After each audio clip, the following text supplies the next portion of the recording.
चलिए स्टार्ट करते हैं हम लोग अपना इन्वायरमेंटल स्टडीज का नेक्स्ट सेशन। ठीक, हम लोग क्वेश्चन प्रैक्टिस कर रहे थे। इसमें कल हम लोग क्वेश्चंस देखे थे, लगभग 35 क्वेश्चंस हम लोग ने देखा था अपना पर्यावरण एवं पारिस्थितिकी तंत्र से, अप्रॉक्स 35 देखा था। आज उसके आगे हम लोग क्वेश्चन प्रैक्टिस करेंगे।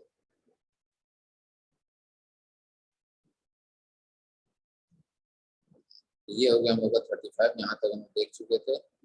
अगला क्वेश्चन हम लोग अपना स्टार्ट करते हैं। क्वेश्चन ये है कि पर्यावरण के अंतर्गत आते हैं, पर्यावरण के अंतर्गत क्या क्या आते हैं? ऑप्शन क्या क्या है? पेड़ पौधे, जीव जंतु, रिश्ते नाते, संस्कृति, मकान, सड़क, पूजा स्थल या उपरोक्त सभी। करेक्ट आंसर क्या होगा? उपरोक्त सभी, जो ऑप्शन डी है। एक्सप्लेनेशन क्या है इसका कि पर्यावरण का तात्पर्य चारों तरफ का वातावरण जिसमें हम घिरे हुए हैं, इसके अंतर्गत पेड़ पौधे, जीव जंतु, संस्कृति एवं परिवार, परिवेश, प्राकृतिक एवं अप्राकृतिक कारक आदि आते हैं। पर्यावरण का मतलब ये हो गया कि हमारे चारों तरफ का वातावरण जिसमें हम सरवाइव करते हैं। ठीक, चाहे वो पेड़ हो, पौधा हो, जीव हो, जंतु हो। पेड़ से हमको ऑक्सीजन मिलता है, पेड़ से हमको भोजन मिलता है। जीव जंतु से भी हमको कुछ ना कुछ हम प्राप्त करते हैं, चाहे गाय हो जैसे दूध हो गया, उससे गोबर का उपयोग करते हैं, खाद बनाते हैं, उस नॉनवेज के रूप में उपयोग करते हैं। ठीक, उसके अलावा रिश्ते नाते, संस्कृति, ये भी हमारे लिए बहुत ही जरूरी चीज है। मकान भी हमारे इन्वायरमेंट में ही आता है, वातावरण में ही आता है। मकान नहीं रहेगा तो सर्वाइवल में हमको समस्या आएगी, सड़क नहीं रहेगा तो सर्वाइवल में होगी। पूजा स्थल, पूजा भी होनी चाहिए, स्थल भी होना चाहिए, पूजा का स्थल भी है, क्योंकि मन में ये सब चीज होनी चाहिए। ठीक, तो इसीलिए तीनों ऑप्शन हमारे करेक्ट है, इसलिए जो करेक्ट ऑप्शन है वो डी है, उपरोक्त सभी। ठीक है, पेड़ पौधे भी हमारे पर्यावरण में आते हैं, जीव जंतु भी आते हैं, रिश्ते नाते भी आते हैं, संस्कृति भी आती है, मकान भी आता है, सड़क भी आता है, पूजा स्थल भी आता है। क्लियर है? चलिए आगे बढ़ते हैं। आगे क्या है? आगे हमारा ये है कि ऊर्जा का पिरामिड होता है। तो ये आपके सिलेबस का नहीं है, लेकिन अब आ गया तो देख लीजिए। ऊर्जा का पिरामिड क्या होता है? हमारा सीधा होता है, तो इस चीज को ध्यान में रखिएगा।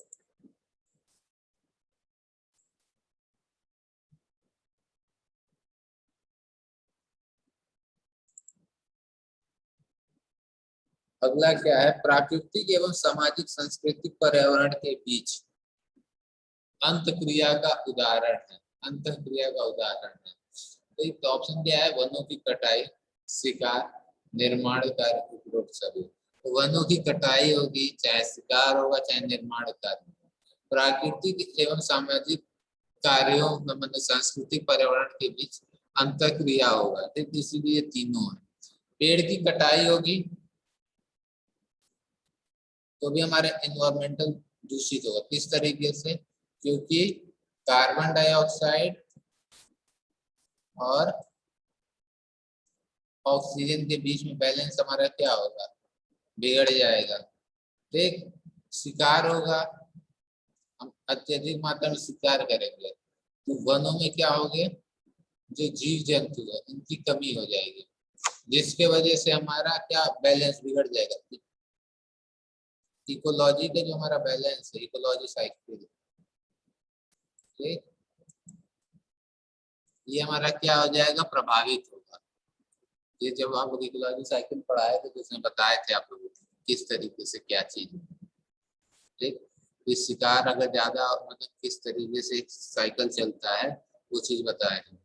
देन अगर निर्माण कार्य होगा तो इस निर्माण कार्य का भी प्रभाव हमारे सांस्कृतिक पड़ेगा। गांव देहात है, वहां का निर्माण अलग तरीके का है, शहर है अलग है, देश के संस्कृति में भी डिपेंड करता है। आप इजिप्ट की तरफ जाएं तो वहां अलग तरीके का स्ट्रक्चर दिखेगा, इंडिया में आए तो अलग दिखेगा।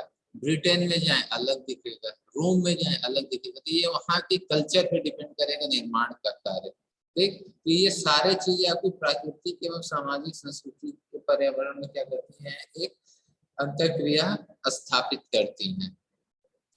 ठीक, इसीलिए जो करेक्ट आंसर इन सबका होगा वो क्या होगा, देख लीजिए।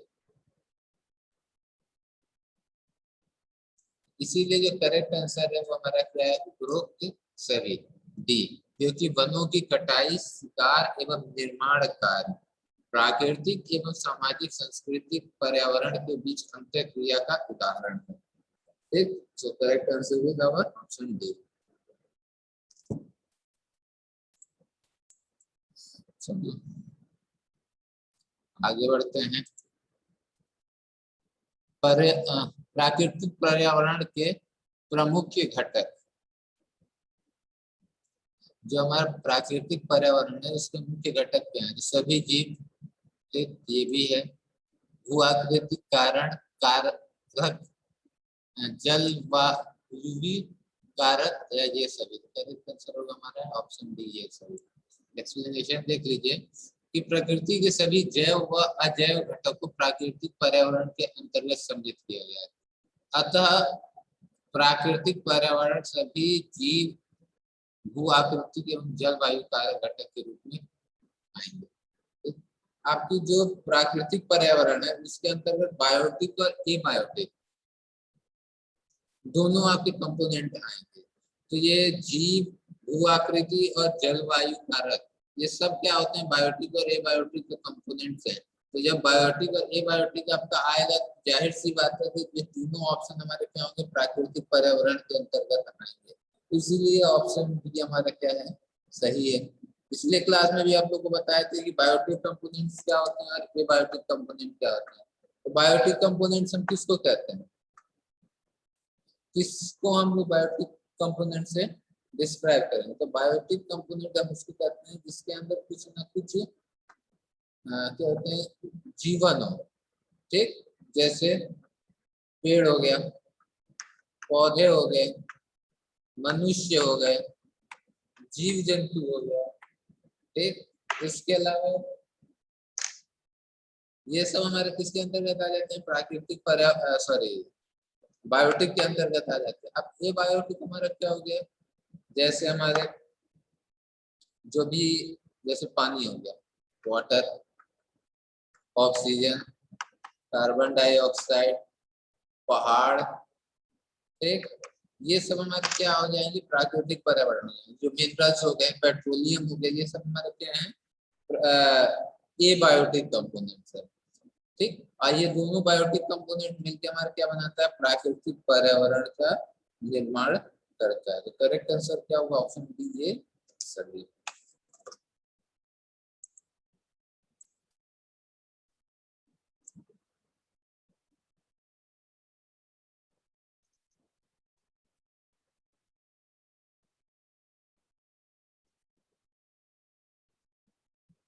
अगला क्वेश्चन है कि परितंत्र में ऊर्जा का प्राथमिक स्रोत, सोर्स क्या होगा एनर्जी का, इकोलॉजी में, ठीक है, इकोसिस्टम में।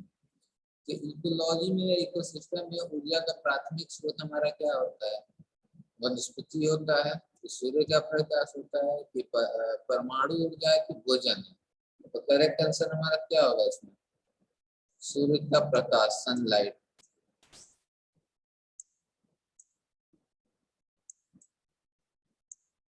ठीक, सनलाइट हमारा क्या होगा, परितंत्र में ऊर्जा का प्राथमिक स्रोत होगा।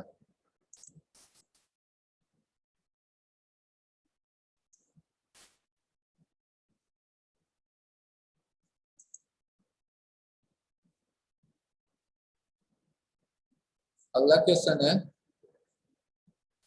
कि निम्न में से कौन सा पर्यावरण अध्ययन का घटक नहीं है। जो ऑप्शन दिए हुए हैं उनमें से कौन सा है जो हमारे पर्यावरण अध्ययन का घटक नहीं है।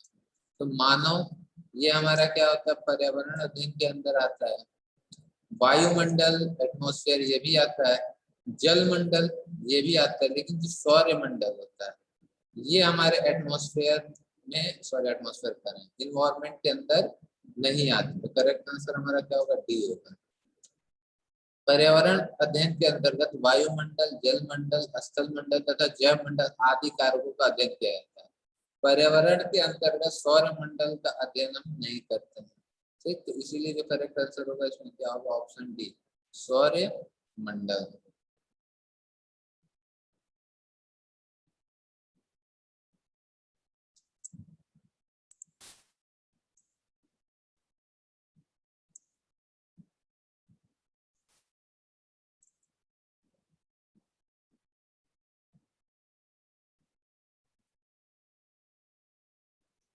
अगला क्वेश्चन है, पर्यावरण संतुलन का कारण। ठीक, ये पर्यावरण को संतुलन मैंने पढ़ दिया, असंतुलन करने का कारण, मतलब इन्वायरमेंट के बैलेंस को डिस्टर्ब करने का क्या क्या कारण हो सकता है? ठीक, इन्वायरमेंट का बैलेंस का मतलब एक सबसे सिंपल एग्जांपल जो कई बार मैंने यूज किया है कि कार्बन डाइऑक्साइड और ऑक्सीजन की मात्रा इन्वायरमेंट में परिवर्तित होना, कार्बन डाइऑक्साइड की मात्रा बढ़ना और ऑक्सीजन की मात्रा कम होना, ये एक बेहतरीन एग्जांपल कह सकते हैं इन्वायरमेंट का अनबैलेंस होने का। एक इसी तरीके से पूछ रहा है कि नीचे ऑप्शन में कौन कौन से कारण हैं जिनकी वजह से पर्यावरण का क्या हो रहा है? बैलेंस प्रभावित हो रहा है। चलिए देखते हैं।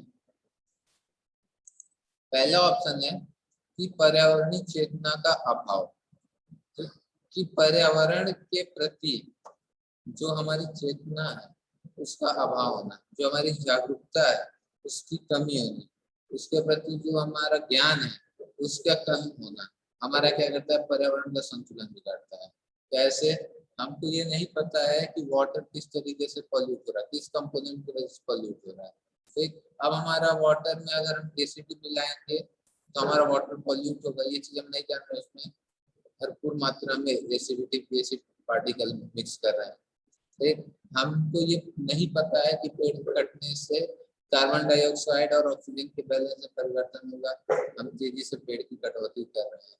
हम ये नहीं जान रहे हैं कि हमारे व्हीकल से हार्मफुल गैसेज निकलती हैं, कार्बन डाइऑक्साइड हो गया, कार्बन मोनोऑक्साइड हो गया, सल्फर डाइऑक्साइड हो गई, ये गैसेज हमारे एनवायरमेंट को पॉल्यूट करेंगे। अगर हम नहीं जाने तो इसका भरपूर मात्रा में हम क्या करेंगे? उत्पत्ति करेंगे, अपने व्हीकल से निकालेंगे। हम नहीं पता है कि सल्फर डाइऑक्साइड की वजह से एसिड रेन होता है।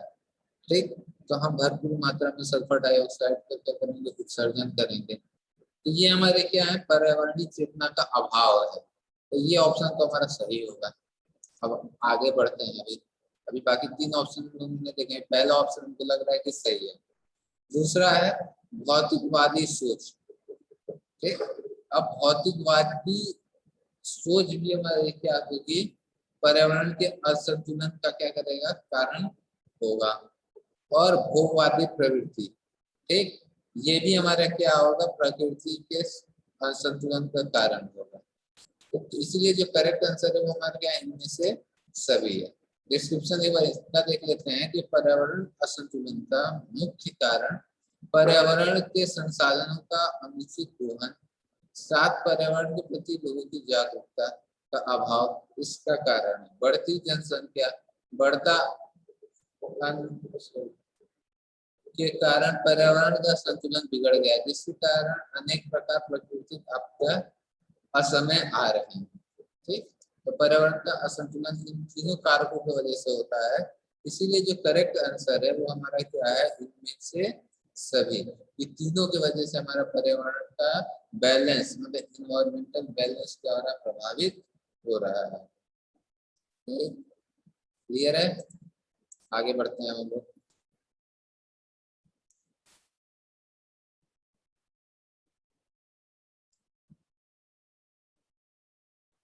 अगला क्वेश्चन है, पर्यावरण एक स्रोत है। पर्यावरण जो है, पर्यावरण एक स्रोत है। पर्यावरण के क्या क्या स्रोत हो सकते हैं? अधिगम, औषधीय, ऊर्जा और इनमें से सभी। करेक्ट आंसर क्या होगा? इनमें से सभी होगा। एक्सप्लेनेशन देखते हैं कि पर्यावरण अधिगम औषधि एवं ऊर्जा तीनों का स्रोत है। पर्यावरण से प्रचुर मात्रा में पास औषधि की प्राप्ति होती है। पर्यावरण अधिगम से छात्रों में सामंजस्य एवं भावनात्मक क्षमता का विकास होता है। ऊर्जा का हम उपयोग करते हैं अपने कामों में, इसलिए तीनों स्रोत हैं। ठीक, हम कई तरीके की औषधि प्राप्त करते हैं पर्यावरण से, ठीक, जिसको हम लोग मेडिकल में यूज करते हैं दवा बनाने के।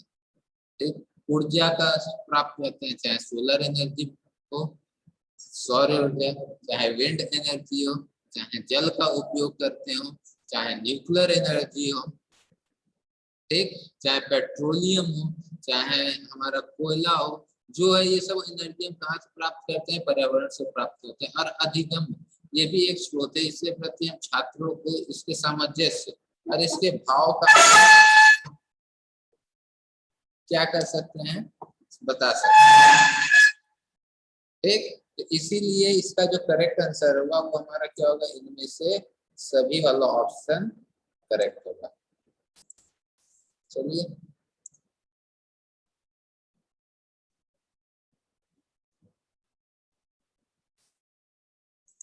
अगला क्वेश्चन है, जैविक पर्यावरण में शामिल है। जैविक मतलब बायोटिक। बायोटिक मतलब जिसमें कुछ ना कुछ क्या हो, जीवन हो, सांस लेता हो, ये हमारा क्या होता है? बायोटिक होता है। अब ऑप्शन क्या क्या है? उत्पादक, उपभोक्ता, अपघटक और उपरोक्त सभी। ये तीनों हमारे क्या होते हैं?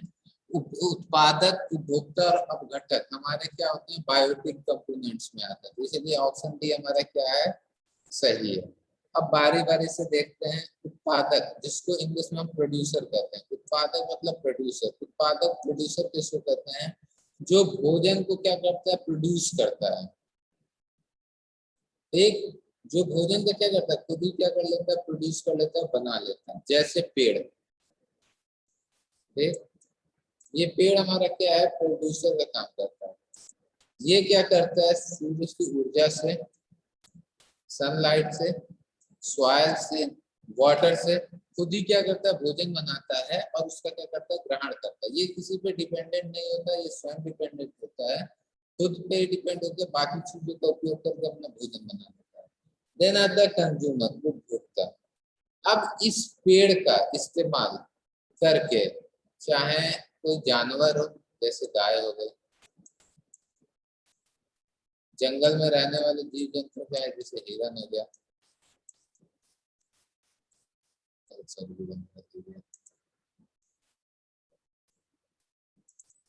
लिख देते हैं, तो डियर होगा, ठीक, चाहे मनुष्य हो गए, ह्यूमन, ये क्या कहते हैं? इस पेड़ पे आश्रित होते हैं। वो क्या कहते हैं? पेड़ पे फल लगा, उसको खा के अपना भूख मिटा रहा है। क्या कहते हैं? जो जानवर होते हैं, जैसे गाय हो गया, हिरन हो गया, ये सब क्या करते हैं? पेड़ों का पत्ता खा के, घास को खा के अपना जीवन यापन करते हैं, अपनी भूखों को मिटाते हैं।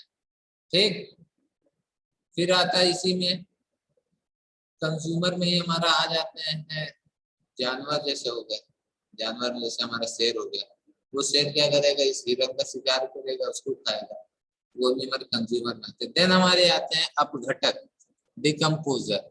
अब जब ये हिरन की मृत्यु हुई, गाय की मृत्यु हुई, मनुष्य की मृत्यु हुई, हमने क्या किया? इसको जमीन में गड्ढा खोदा और दफना दिया इसे, ठीक। अब ये मृत शरीर से, मृत बॉडी से, डेड बॉडी से जब कोई मिट्टी में रहने वाले बैक्टीरिया इसको खाकर अपना भोजन बनाते हैं, तो इसको हम कहते हैं डिकम्पोजर, अपघटक। जो इस मृत शरीर को खा के उसको डिकम्पोज करके अपना भोजन बना रहे हैं, वो हमारे क्या कहते हैं? डिकम्पोजर। इसमें हमारे रहते हैं बैक्टीरिया। ठीक, तो क्लियर हो गया होगा आप लोग को।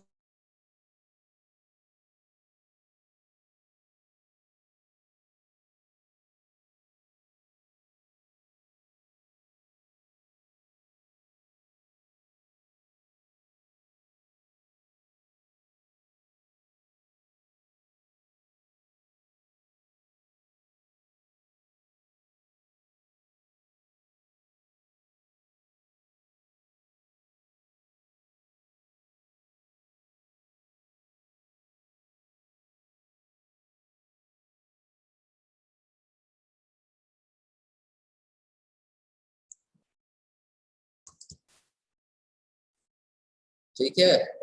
तो जैविक पर्यावरण में हमारे ये तीनों आ जाते हैं, उत्पादक, उपभोक्ता और अपघटक, इसीलिए उपरोक्त सभी हमारा क्या है, करेक्ट आंसर है। क्लियर है? चलिए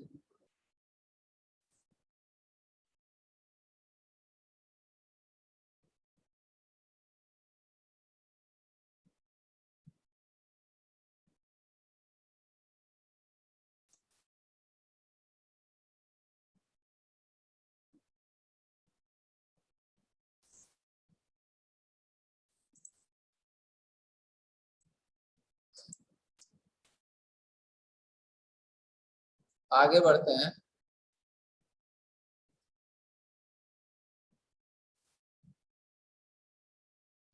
अगला क्वेश्चन है हमारा,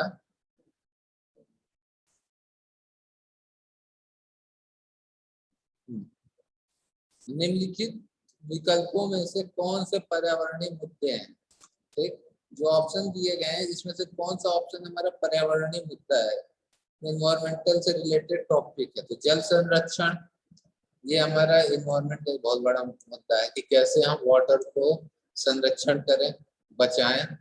एक एक बहुत ही बड़ा मुद्दा। देन हमारा आता है कचरा निस्तापन, ये भी हमारे इन्वायरमेंट का मुद्दा है। ठीक, कि जो हमारे घरों से, हमारे इंडस्ट्री से, हमारे शहरीकरण की वजह से सॉलिड वेस्ट निकल रहे हैं, उस सॉलिड वेस्ट का हम निस्तारण किस तरीके से करें, तो वो हम कचरा निस्तारण देखते हैं। जन हमारा आता है जनसंख्या वृद्धि, जनसंख्या वृद्धि भी एक पर्यावरणीय मुद्दा है। ठीक है, आजकल देखे होंगे यूपी में नया कानून आज में बना है। ठीक, तो वो भी इसी मुद्दे के अंतर्गत ही आता है, जनसंख्या वृद्धि के अंदर। तो ये तीनों ऑप्शन हमारे क्या हैं, पर्यावरणीय मुद्दे हैं। तो इसलिए करेक्ट आंसर हमारा क्या होगा, ए होगा नहीं, क्योंकि इसमें बस पहला दूसरा है, बी भी नहीं होगा, सी भी नहीं होगा। करेक्ट आंसर हमारा क्या, ऑप्शन डी, पहला, दूसरा और तीसरा। जल संरक्षण, कचरा निस्तारण, जनसंख्या वृद्धि, ये तीनों हमारे क्या हैं, करेक्ट आंसर है।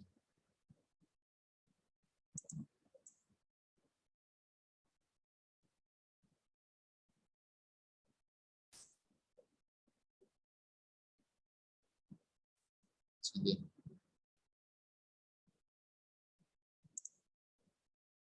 ईवीएस एकीकरण है।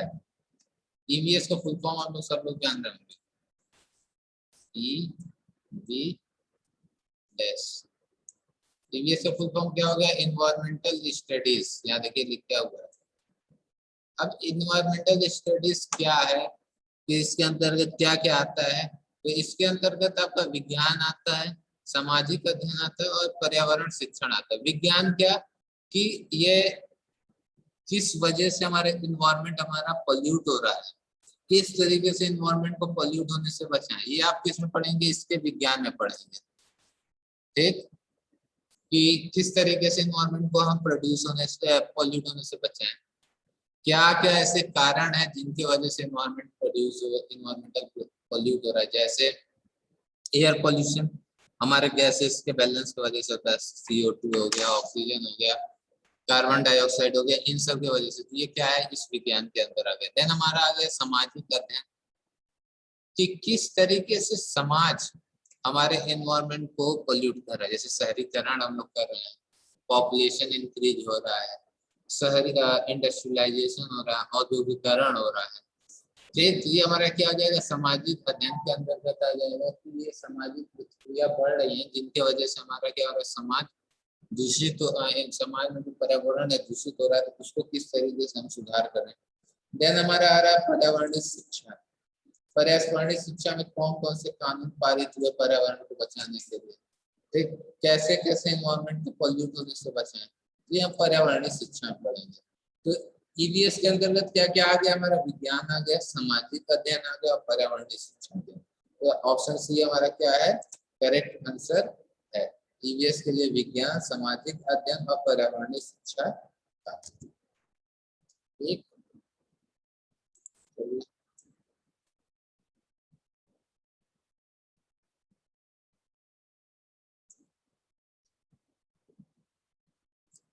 ये क्वेश्चन देखिए कितनी बार रिपीट हुआ है।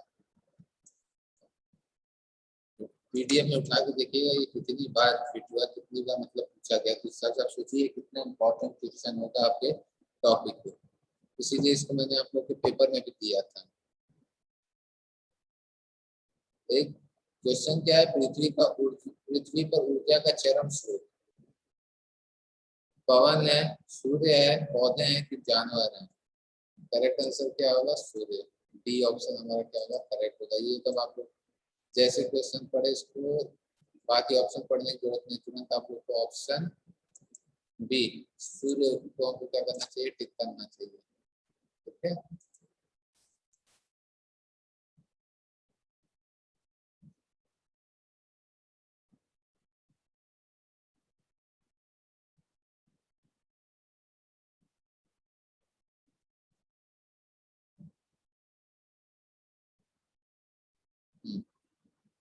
अगला क्वेश्चन है कि वनों के कटाव के प्रमुख परिणाम। ठीक है, वन की अत्यधिक कटाई होगी, ठीक, प्रचुर मात्रा में कटाई होगी, जब पेड़ों को तेजी से काटा जाएगा तो उसका परिणाम क्या होगा। तो पहला ऑप्शन क्या दिया है कि वन्य प्रणाली के प्राकृतिक आवास का विनाश होगा।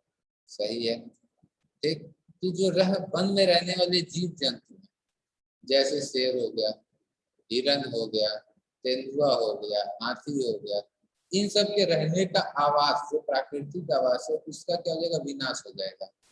ठीक, तब वो हमारे क्या होंगे, वन में रहने वाले जीव जंतु हमारे शहर की तरफ क्या करेंगे, प्रस्थान कर देंगे। ठीक, तो आप लोग आजकल सुनते होंगे कि इस शहर में तेंदुआ देखा गया तो यहाँ, शेर देखा गया तो यहाँ, भालू देखा गया। ये सब आप लोग न्यूज में आए दिन सुनते होंगे। क्यों? क्योंकि शहर का तेजी से वन का तेजी से कटाव हो रहा है, जिससे जंगल हमारे क्या होते जा रहे हैं, सीमित हो जाते जा रहे हैं। जब जंगल सीमित होंगे तो इस जंगल में रहने वाले जो भी जीव जंतु हैं,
तो जो वनों में रहने वाले हमारे जीव जंतु हैं, वो जीव जंतु हमारे क्या करेंगे, वन के आसपास के शहर की तरफ क्या कर जाएंगे, प्रस्थान कर जाएंगे। ठीक, तो क्यों, क्योंकि उनका वन में जो प्राकृतिक आवास है, वो प्राकृतिक आवास क्या हो गया है, प्रभावित हो गया, उसकी विनाश हो गया। तो ये ऑप्शन तो हमारा करेक्ट है। देन हमारा जल चक्रण पर प्रभाव एकदम पड़ेगा। ठीक, एकदम हमारे हाइड्रोलॉजिकल साइकिल पे इसका इफेक्ट पड़ेगा। एक, क्योंकि आप लोग एक प्रोसेस में पढ़े होंगे, ट्रांसपिरेशन। ठीक, कि जो हमारे पेड़ पौधे हैं या इवोपोरेशन, जो पेड़ पौधे हैं उसी के जरिए क्या करते हैं, अपना भोजन बनाते हैं उसको खा के। तो ये ऑप्शन भी है। देन हमारा आता है मृदा अपरदन। मृदा अपरदन मतलब सॉइल इरोजन, मिट्टी को पेड़ हमारा बांध के रखता है। अब ये कोई हमारा ग्राउंड है, पेड़ का है, तो मतलब जगह है, यहाँ कोई पेड़ है। अब ये पेड़ क्या करेगा, इस आसपास की सॉइल इस तरीके से ये बांध के रखेगा जड़, जिसकी वजह से बारिश होगा तो सॉइल इरोजन, मृदा का क्षरण नहीं होगा। लेकिन यहीं पे अगर पेड़ नहीं रहे और बारिश हुई तो ये क्या करेगा, यहाँ की मिट्टी को काट के बहा ले जाएगा, इसकी वजह से सॉइल का इरोजन होता है।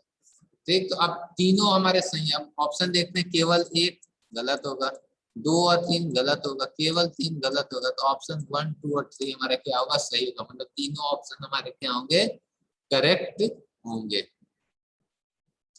एक, चलिए आगे बढ़ते हैं हम।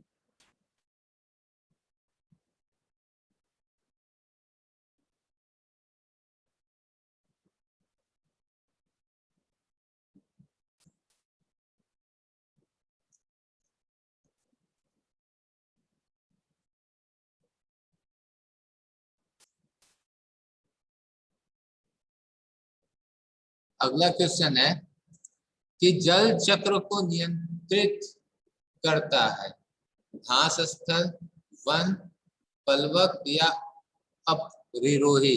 तो करेक्ट आंसर हमारा क्या है, वन। ठीक, जो फॉरेस्ट है वो हमारा क्या करता है, जल चक्र को नियंत्रित करता है, ये चीज बताए हैं।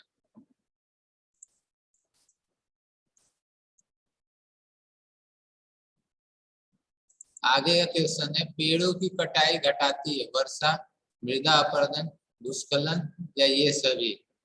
ठीक, पेड़ों की कटाई से सॉइल इरोजन इंक्रीज कर जाता है, भूस्खलन इंक्रीज कर जाएगा। ठीक, तो ये ऑप्शन तो दोनों हमारे गलत हो गए। जब ये ऑप्शन गलत हुआ तो ये तीसरा ऑप्शन भी हमारा क्या हो जाएगा, गलत हो जाएगा। क्योंकि जब सॉइल का इरोजन होगा तभी हमारा लैंडस्लाइड होगा, भूस्खलन होगा। तो बी और सी गलत, बी और सी गलत, तो डी गलत। करेक्ट आंसर क्या है, वर्षा। वर्षा पे क्यों प्रभाव पड़ता है, क्योंकि ग्लोबल वार्मिंग की वजह से, ग्लोबल वार्मिंग की वजह से।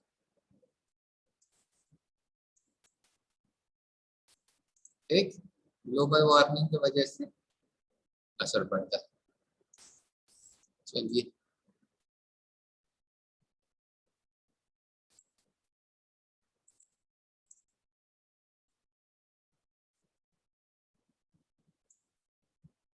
अगला क्वेश्चन है कि निम्नलिखित में से कौन पर्यावरण के लिए हानिकारक है, कागज, कपड़ा, धातु या प्लास्टिक। देखिए कागज भी आपका सॉलिड वेस्ट में आता है, लेकिन ये सॉलिड वेस्ट कुछ दिन हमारे इन्वायरमेंट में रहेगा, डिकम्पोज हो जाता है। कपड़ा भी हमारे इन्वायरमेंट में डिकम्पोज होता है, धातु भी हो जाता है, इसका क्षरण हो जाता है। लेकिन प्लास्टिक एक ऐसा मटेरियल है जो इस इन्वायरमेंट में हाई टेम्परेचर और हाई प्रेशर में भी सर्वाइव कर जाता है। ठीक, तो प्लास्टिक हमारे पर्यावरण के लिए सबसे हानिकारक है, इसलिए करेक्ट आंसर क्या होगा, डी होगा।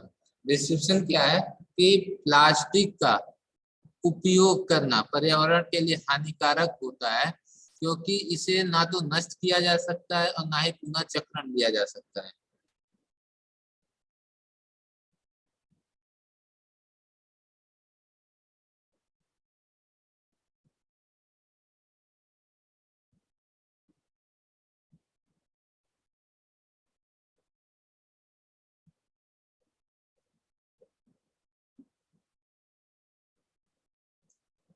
ठीक, तो करेक्ट आंसर क्या होगा, ऑप्शन डी।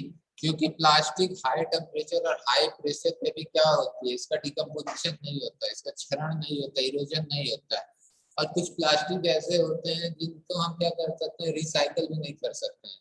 ठीक, तो वो इन्वायरमेंट में इस तरीके से फैले रहते हैं जो हमारे इन्वायरमेंट को क्या करते हैं, प्रदूषित करते हैं। वो हमारे सॉइल की फर्टिलिटी को खराब करते हैं। ठीक, आसपास के एटमोसफेयर को गंदा दिखाते हैं।